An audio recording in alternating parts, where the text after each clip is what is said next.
पिछले वीडियो में हम लोगों ने बात किया था टाइप्स ऑफ केमिकल रिएक्शंस पे, जहां पे हम लोगों ने देखा था कॉम्बिनेशन रिएक्शन और डिकम्पोजिशन रिएक्शंस। आज की वीडियो में हम लोग बात करेंगे डिस्प्लेसमेंट रिएक्शंस के बारे में। So hello everyone, my self अंश और आप देख रहे हैं क्लास 10th के केमिस्ट्री के फर्स्ट चैप्टर जो कि है chemical reactions and their equations. तो चलिए शुरू करते हैं डिस्प्लेसमेंट रिएक्शन को। डिस्प्लेसमेंट रिएक्शंस को समझने से पहले हम लोग ये देखेंगे कि जो मेटल्स होते हैं उनका रिएक्टिविटी कितना होता है। मतलब कि कुछ ऐसे मेटल्स होते हैं जिनका रिएक्टिविटी ज्यादा होता है, जो कि ज्यादा रिएक्टिव नेचर के होते हैं, और कुछ ऐसे मेटल्स होते हैं जो कि कम रिएक्टिव नेचर के होते हैं। और इसी कॉन्सेप्ट का यूज करके हम लोग यहाँ पे डिस्प्लेसमेंट रिएक्शन को प्रोसीड करेंगे। तो एक मेटल जो होता है उसका जो रिएक्टिविटी होता है ये कम क्यों होता है और ज्यादा क्यों होता है, इस चीज को पहले समझते हैं। देखिए, कोई भी मेटल जो होता है ये एक कंपाउंड जब बनाता है तो वो क्या कर रहा होता है, वो अपने आउटर मोस्ट सेल को फुलफिल कर रहा होता है। ठीक है, या तो वो इलेक्ट्रॉन को लूज करेगा या तो वो इलेक्ट्रॉन को गेन करेगा, यही दोनों काम वो करता है, या तो फिर शेयरिंग करता है ना। तो अगर मान लो कि number of electrons outermost shell में अगर कम होंगे, या तो मान लो कि अगर वो कम इलेक्ट्रॉन को गेन कर रहा होगा या तो फिर कम इलेक्ट्रॉन को लूज कर रहा होगा, तो अगर मान लो एक इलेक्ट्रॉन किसी एटम में से लूज होता है तो उसमें कुछ ना कुछ एनर्जी खर्च होता है। ठीक है, और वही अगर दूसरा इलेक्ट्रॉन अगर उसमें से उसी एटम से अगर रिलीज होगा तो उसमें बहुत ही ज्यादा डबल एनर्जी खर्च होता है, जिसके लिए ज्यादा एनर्जी चाहिए होता है। तो ऐसे मेटल्स जिसको बस एक ही इलेक्ट्रॉन को लूज करना है या फिर एक ही इलेक्ट्रॉन को गेन करना है, ये हाई रिएक्टिव नेचर के होते हैं। और कुछ ऐसे मेटल जिनको दो इलेक्ट्रॉन लूज करना होता है या दो इलेक्ट्रॉन गेन करना होता है, ये थोड़ा कम रिएक्टिव नेचर के होते हैं। और जिनको 3 इलेक्ट्रॉन गेन करना होता है, 3 इलेक्ट्रॉन लूज करना होता है, ये बहुत ही कम रिएक्टिव नेचर का होता है। इसी बेसिस पे यहाँ पर रिएक्टिविटी सीरीज में हम लोग एलिमेंट्स को, मेटल्स को हाई रिएक्टिव से लो रिएक्टिव की तरफ हम लोग उसको लिखते हैं। इन्हीं सीरीज को हम लोग क्या बोलते हैं, हम लोग रिएक्टिविटी सीरीज। ओके, अच्छा देखो, रिएक्टिविटी जो होता है किसी भी एटम का, ये सिर्फ वैलेंस इलेक्ट्रॉन पे डिपेंड नहीं करता, ये डिपेंड करता है कि उसका रेडियस क्या है। अब रेडियस कैसे डिसाइड होगा, अब देखिए कि अगर किसी एटम के अंदर में सिर्फ एक ही सेल होगा, मान लो कि ये सेल है होगा, तो उसका रेडियस कम होगा क्योंकि सिर्फ यही सेल है उसमें। अगर मान लो के के अलावा एल सेल भी होगा उसमें, तो उसका रेडियस ज्यादा हो क्योंकि उसका साइज थोड़ा बड़ा हो जाएगा। इसी तरह से जितने नंबर ऑफ सेल्स बढ़ते जाएंगे उसका रेडियस उतना ही ज्यादा बढ़ता जाएगा, और जो इलेक्ट्रॉन्स आउटर मोस्ट में रहेंगे, सेल में रहेंगे, वो ज्यादा रिएक्टिव नेचर के रहेंगे। ठीक है, तो इसी तरह से हम लोग उनके रिएक्टिविटी सीरीज को डिफाइन करते हैं। तो देखते हैं यहाँ पे रिएक्टिविटी सीरीज। देखिए ये कैसा सीरीज होता है, series of metals in which we place the metals from high to low reactivity efficiency. Reactive efficiency मतलब कि जो आपके मेटल्स होते हैं वो कितना रिएक्टिव है, उसको हाई से लो रिएक्टिविटी में अगर हम लोग अरेंज करके लिखते हैं तो इसे रिएक्टिविटी सीरीज कहा जाता है। ठीक है ना। तो अब यहाँ पे कुछ मेटल्स मैंने लिया है यहाँ पे और उसको प्लेस कर दिया यहाँ पे। आप देखिए कि इनमें से ये तीनों जो मेटल्स होते हैं ये हाई रिएक्टिव की कैटेगरी में आते हैं। ये क्या होता है, हाई रिएक्टिव होता है। ठीक है, उसके बाद ये जो मेटल्स, कुछ मेटल यहाँ दिख रहा है आपको, ये क्या होते हैं, ये मॉडरेट रिएक्टिविटी होता है इनका। ठीक है, ये क्या होता है, मॉडरेट होता है। मॉडरेट होते हैं, ना ज्यादा होते हैं ना बहुत कम होते हैं। ठीक है, फिर देखिए यहाँ पे जो नीचे बचे हुए जो एलिमेंट्स, जो मेटल्स दिख रहे हैं आपके, ये क्या होते हैं, लो रिएक्टिव की कैटेगरी में आते हैं। लो रिएक्टिव रिएक्टिव और यहाँ पर जो एलिमेंट्स आपको नजर आ रहे हैं ये वेरी लो रिएक्टिव या फिर इनएक्टिव बोल सकते हैं, अनरिएक्टिव बोल सकते हैं। ठीक है, देखिए ये वेरी लो रिएक्टिव, ये वेरी लो रिएक्टिव में आते हैं या फिर रिएक्ट ही नहीं करते हैं। ठीक है, तो अब आप देखिए यहाँ पे कि मेटल्स को याद कर लीजिए, ये potassium, sodium, calcium, magnesium, aluminium, zinc, iron, tin, lead, hydrogen, copper, mercury, silver, gold, platinum. ठीक है, इनमें से कुछ ऐसे मेटल्स होंगे जो कि बहुत इंपॉर्टेंट होंगे, जो जनरली क्वेश्चंस में पूछे जाते हैं, इक्वेशंस में यूज होते हैं। ठीक है, तो आपको एक ट्रिक से आप इसको याद कर सकते हैं। मैंने यहाँ पे एक ट्रिक लिखा है, तो ये ट्रिक जो है आप देखिए यहाँ पे कि please stop calling me a zebra, instead try learning how copper shapes called platinum. ठीक है, आप देखिए कि इस कोडिंग में ये जो आपका ट्रिक है, ये जो एक सेंटेंस है, इस सेंटेंस में सारे मेटल्स जो है वो आ गए। देखिए पी से क्या होता है आपका पोटेशियम, एस से क्या हो गया आपका सोडियम, सी से क्या हो गया कैल्शियम, एम से क्या हो गया मैग्नीशियम, ए से क्या हो गया एल्यूमिनियम, जेड से क्या हो गया जिंक, फिर आई से क्या हो गया आयरन, फिर टी से क्या हो गया आपका टी, फिर एल से क्या हो गया आपका, एल से हो गया आपका लेड, फिर एस से हो गया आपका हाइड्रोजन, सी से हो गया कॉपर, फिर एस से हो गया सिल्वर, फिर जी से हो गया गोल्ड और पी से हो गया प्लेटिनम। तो इस तरह से आप सारे एलिमेंट्स को इस कोडिंग से याद कर सकते हैं।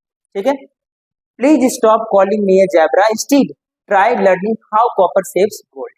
ठीक है, और दूसरा ट्रिक जो है आपका, उसमें सारे एलिमेंट्स कवर नहीं होंगे, लेकिन हाँ जो मोस्ट इंपॉर्टेंट एलिमेंट्स है वो इसमें भी कवर हो जाएंगे। ठीक है, तो आपको इससे भी आप इसको याद रख सकते हैं। देखिए मैं यहाँ पे क्या लिखा हूँ, केदारनाथ का माली आलू जरा फीका पकाता है। ठीक है, आप इसको भी याद कर सकते हैं, इससे भी देखिए सारा चीज क्लियर हो जाएगा। केदार का मतलब के से स्टार्ट हो रहा है मतलब पोटेशियम, एन से स्टार्ट हो रहा है मतलब सोडियम, सी से स्टार्ट हो रहा है मतलब कैल्शियम, एम से स्टार्ट हो रहा है मतलब मैग्नीशियम, ए से स्टार्ट हो रहा है एल्यूमिनियम, जेड से स्टार्ट हो रहा है जिंक, एफ से स्टार्ट हो रहा है आयरन और पी से स्टार्ट हो रहा है प्लम्बम मतलब कि लीड। अच्छा यहाँ पर आपको एक चीज ध्यान में रखना है कि पी लेड का जो डेटी नेम होता है वो होता है प्लम्बम।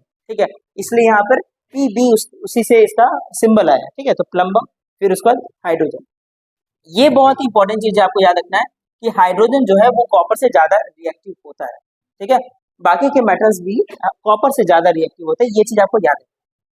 चलिए, अगर आपको रिएक्टिविटी सीरीज बहुत अच्छे से समझ में आ गया है तो अब हम लोग देखते हैं सिंगल डिस्प्लेसमेंट रिएक्शंस को। ओके, अब हम लोग देखते हैं यहाँ पे सिंगल डिस्प्लेसमेंट रिएक्शन को। देखिए सिंगल डिस्प्लेसमेंट रिएक्शन एक्चुअली में क्या होता है कि a chemical reaction in which a more reactive element, मतलब कि मोर रिएक्टिव मेटल जो होगा वो लेस रिएक्टिव मेटल को क्या करेगा, डिस्प्लेस कर देगा, मतलब रिप्लेस कर देगा, वो उसको हटा देगा। जैसे मान लो कि एक कंपाउंड है, एक कंपाउंड में एक मेटल है और एक नॉन मेटल है, दोनों कंबाइंड है एक दूसरे से। ठीक है, लेकिन अगर कोई ज्यादा रिएक्टिव वाला मेटल अगर उसके साथ में रिएक्ट करता है तो वो क्या करता है, वो जो नॉन मेटल जो नेगेटिव रेडिकल उसके साथ में होगा उसको अपनी तरफ अट्रैक्ट कर लेगा, क्योंकि उसके पास में पावर ज्यादा है, वो ज्यादा पावर है, इसलिए इसकी जो नेगेटिव रेडिकल है उसको छीन लेता है। ठीक है, वो इसको क्या करता है, छीन लेता है। एक तरह से समझिए कि वो जो नेगेटिव रेडिकल है वो बेवफा निकलती है। ठीक है, जो कि जो ज्यादा पावर वाले के साथ में कनेक्ट हो जाती है। ठीक है ना, तो इसी तरह से ये जो डिस्प्लेसमेंट रिएक्शन है ये आपका होता है। अब आप देखिए इसका जनरल फॉर्म क्या है, ए प्लस बी सी, रिएक्शन के बाद ए सी प्लस बी, ये बना। अब देखो यहाँ पे कि बी सी क्या था, कंपाउंड था, ए जो था ये ज्यादा रिएक्टिव वाला था, तो ये जैसे इसके साथ में कंबाइन हुआ तो सी क्या हो गया, यहाँ से इधर ए के साथ में आ गया और क्या बना लिया, ए सी बना लिया, और बी क्या हो गया, ये सेपरेट हो गया, अलग हो गया। ठीक है ना, इसी के रिएक्शन को यहाँ पर हम लोग सिंगल डिस्प्लेसमेंट रिएक्शन बोलते हैं।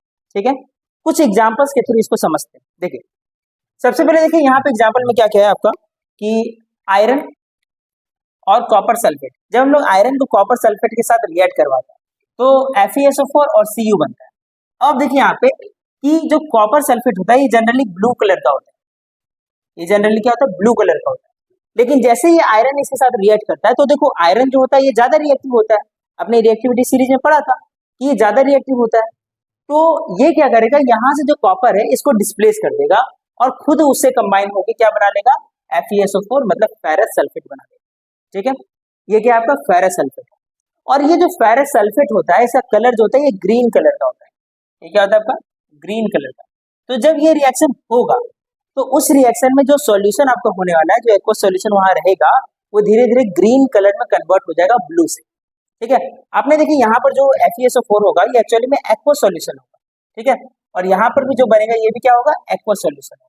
तो जो सॉल्यूशन होगा वो ब्लू से किसमें कन्वर्ट हो जाएगा, ग्रीन में हो जाएगा। लेकिन जो कॉपर होगा ये डिपॉजिट हो जाएगा वहां पर, उसी जगह पे कॉपर का डिपॉजिट हम लोग को देखने को मिलेगा। ठीक है, कॉपर डिपॉजिट्स, उस आयरन के ऊपर में कॉपर क्या होगा, डिपॉजिट हो जाएगा, उसका एक लेयर आ जाएगा कॉपर का। ठीक है, चलिए आपको ये फर्स्ट वाला समझ में आ गया। सेकेंड वाला भी सेम है, आप देखिए ये भी ब्लू कलर का होगा। ठीक है, तो जेडन जैसे इसके साथ रिएक्ट करे तो इसको रिप्लेस कर देगा वो, क्योंकि जेडन ज्यादा हाई मतलब हाई रिएक्टिव होता है।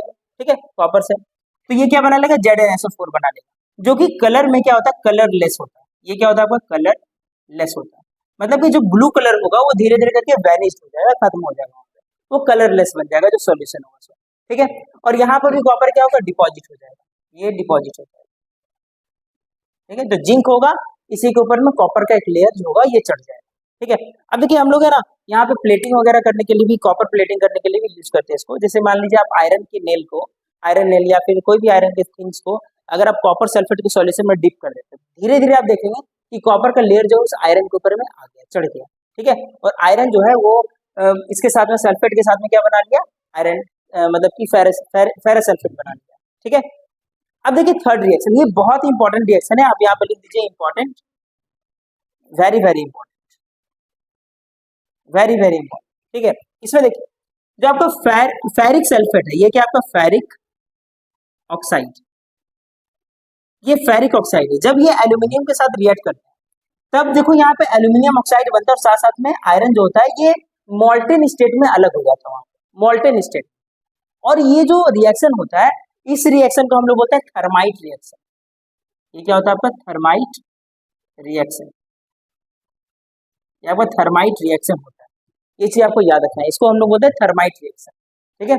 अब आप देखिए कि इसमें क्या हो रहा था कि Fe2O3 जो था, मतलब फेरिक ऑक्साइड जो था, ये एल्यूमिनियम के साथ में रिएक्ट किया, तो एल्यूमिनियम क्योंकि ज्यादा हाई रिएक्टिव होता है ये, तो ये क्या करता है, इसके ऑक्सीजन को खींच लेता है अपने तरफ। ठीक है। और आयरन जो होता है इसमें से बाहर निकलता है, लेकिन ये रिएक्शन इतना ज्यादा मतलब कि हीट प्रोड्यूस करता है कि जो आयरन इसमें से बाहर निकलता है ये मोल्टेन स्टेट में आ जाता है, मोल्टेन स्टेट में रह जाता है। ठीक है। तो ये जो आयरन होगा ये क्या लिखा होगा, मोल्टेन स्टेट, मोल्टेन स्टेट में रहेगा। ठीक है। और इसी मोल्टेन स्टेट में जो आयरन होता है, इसी को हम लोग क्या करते हैं, वेल्डिंग में यूज करते हैं। जैसे कि जो रेलवे ट्रैक्स में बीच बीच में वेल्डिंग वगैरह किया जाता है, आयरन को जोड़ा जाता है, वहां पे हम लोग इसी प्रोसेस को यूज करते हैं, इसी थर्माइट रिएक्शन को यूज करते हैं। तो आप यहाँ पे लिख सकते हैं used in welding of railway tracks, railway tracks. ठीक है। रेलवे ट्रैक्स में वेल्डिंग के काम में इसका यूज किया जाता है। ठीक है। अब आप देखिए यहाँ पे कि नेक्स्ट जो रिएक्शन है इसमें क्या है कि जो जिंक है वो HCl के साथ में जब रिएक्ट करता है तो क्या बनाता है, ZnCl2 और H2 गैस को रिलीज करता है। आप देखिए यहाँ पे ये जो हाइड्रोजन है ये आपका पॉजिटिव नेचर का है और जो क्लोरीन है नेगेटिव नेचर का है। ठीक है। अब देखिए ये जो क्लोरीन है ये अभी हाइड्रोजन के साथ है, आपको पता है कि जिंक जो है ये हाइड्रोजन ज्यादा रिएक्टिव होता है, तो ये क्लोरीन को अपने तरफ खींच लेता है और क्या बना लेता है, ZnCl2 बना लेता है, जिसमें कि हाइड्रोजन गैस होता है ये रिलीज होता है। ठीक है। ये भी क्या है आपका डिस्प्लेसमेंट रिएक्शन का एग्जांपल है, आप यहाँ पे 2 लिख सकते हैं बैलेंस करने के लिए। ओके। अब आप देखिए यहाँ पे ये जो एग्जांपल है आपका, इसमें क्लोरीन और यहाँ पर देखिए ब्रोमीन। तो आपको यहाँ पे याद रखना एक बात कि जो हैलोजेंस होते हैं, हैलोजन में ना 4 एलिमेंट आते हैं हैलोजन। ठीक है। पहला होता है आपका, फर्स्ट होता है फ्लोरीन, फिर होता है आपका क्लोरीन, फिर होता है ब्रोमीन, फिर होता है आयोडीन। ठीक है। ये 4 हैलोजेंस होते हैं और चारों का जो रिएक्टिविटी नेचर होता है, रिएक्टिविटी सीरीज में जो ये प्लेस किया जाता है, सबसे ज्यादा रिएक्टिविटी होता है फ्लोरीन का, फिर होता है क्लोरीन का, फिर होता है ब्रोमीन का, फिर होता है आयोडीन का। तो अभी आप देखिए यहाँ पे इस रिएक्शन में जो पोटेशियम के साथ ब्रोमाइड लगा हुआ है यहाँ पे, और यहाँ पे क्लोरीन इसके साथ में रिएक्ट करने आया, क्योंकि आप देख रहे हैं यहाँ पे क्लोरीन ज्यादा रिएक्टिव है ब्रोमीन से, इसी कारण से ये क्या करेगा, इसको डिस्प्लेस कर देगा और क्या बना लेगा यहाँ पे KCl प्लस Br2 बना लेगा। ठीक है। ये भी डिस्प्लेसमेंट रिएक्शन का ही एग्जाम्पल है, आपको ये वाला पार्ट भी याद रखना है हैलोजन का। क्लियर। अब एक लास्ट चीज यहाँ पे याद रखिएगा कि ये वाले रिएक्शन को देखिए, ये भी बहुत ही इंपॉर्टेंट रिएक्शन होता है। यहाँ पे Zn की जगह आप Fe भी लिख सकते हैं, MgSO4 भी लिख सकते हैं, कुछ भी लिख सकते हैं, एनीथिंग। ओके। अब आप देखिए यहाँ पे कि जब कॉपर ZnSO4 के साथ में रिएक्ट करता है, ठीक है, तब ये क्या बनाएगा। तो जरा सोचिए कि कॉपर जो था ये बहुत ही कम रिएक्टिव था, हाइड्रोजन से भी ज्यादा कम रिएक्टिव है, ठीक है ना। और अगर हाइड्रोजन से भी ज्यादा मतलब कि कम रिएक्टिव है तो क्या ये जिंक को डिस्प्लेस कर पाएगा, नहीं कर पाएगा, क्योंकि इसके पास पावर ही नहीं उतना। तो इस केस में हम लोग को कोई भी रिएक्शन देखने को नहीं, नो रिएक्शन, नो रिएक्शन।